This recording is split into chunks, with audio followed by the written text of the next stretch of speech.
as we've talked over the years, one of the things that's a recurring theme is that I've always wondered is how did it affect you positively going to a major label system and negatively?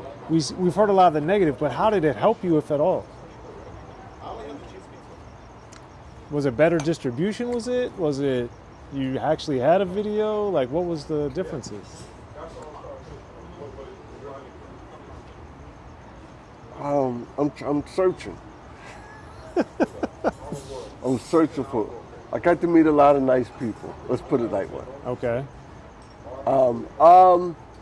I didn't have to fully fund my tours myself. Because before that, I had to pay for everything. Right. So like I had some help paying for shit. Okay. But I don't think.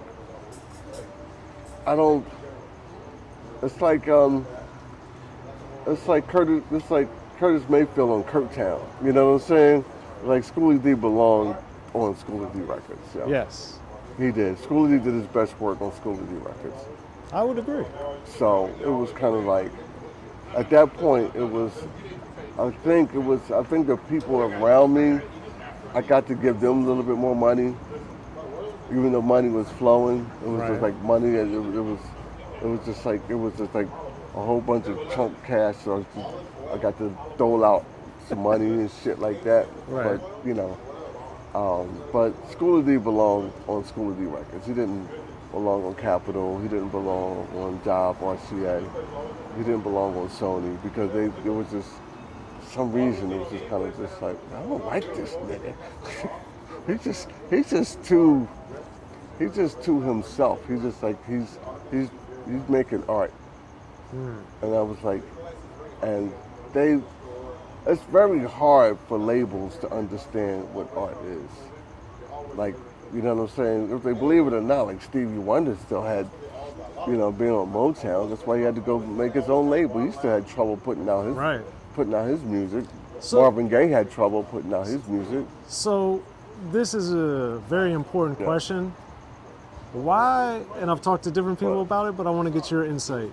Why do you think the labels come to artists because they love their art and then they try to change their art? Why is this such a recurring theme, do you think? I think, well, in my position, I think they came to me to get me off the street. They see, they see you and you're a threat. I was a threat because it was just like, okay, if this little motherfucker from West Philly is doing it without us. Doing without us, what are all the other artists going to do? We got to make sure that we shut him up, and that's plain and simple. I think they are.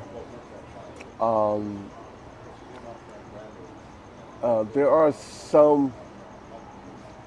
It's like some windows where you got some people who work at a label, and they actually believe in the art, and they get somebody gets signed, like Steely Dan. Steely Dan got signed because everybody went on vacation, and it's like this one dude, you know what I'm saying? He was like, "I'll sign you." Right. Nobody wanted to sign Steely Dan.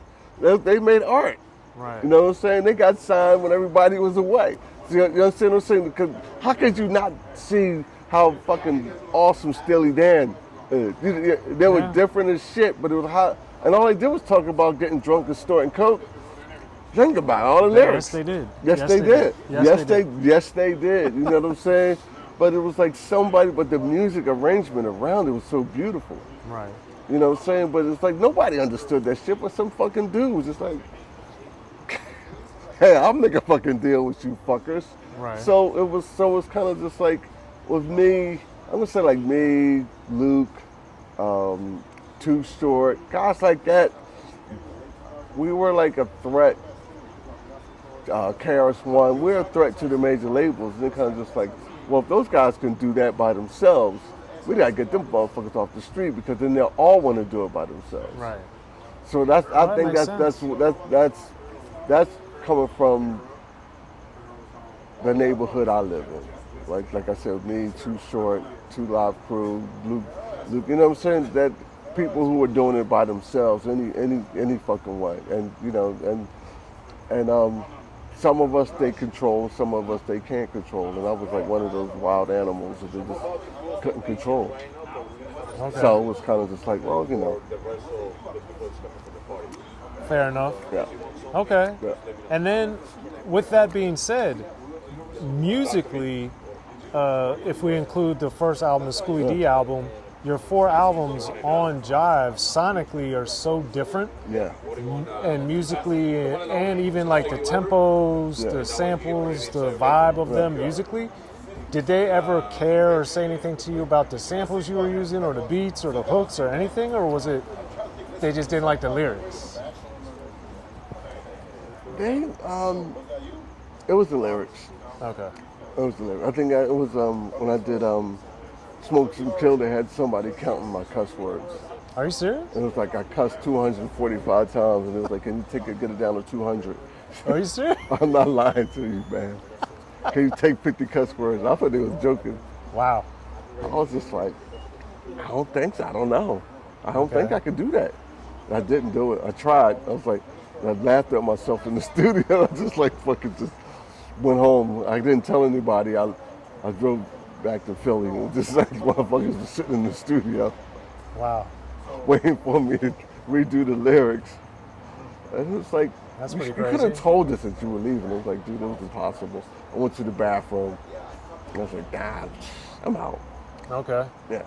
And on Smoke Some Kill, obviously signifying rappers on there. Yeah. Now looking back, Yeah. how did that controversy with Bad Lieutenant and the film, how did that shape the next few years of your career, would you say?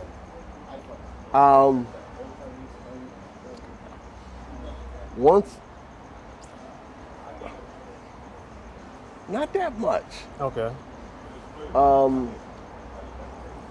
It was once I got out of it.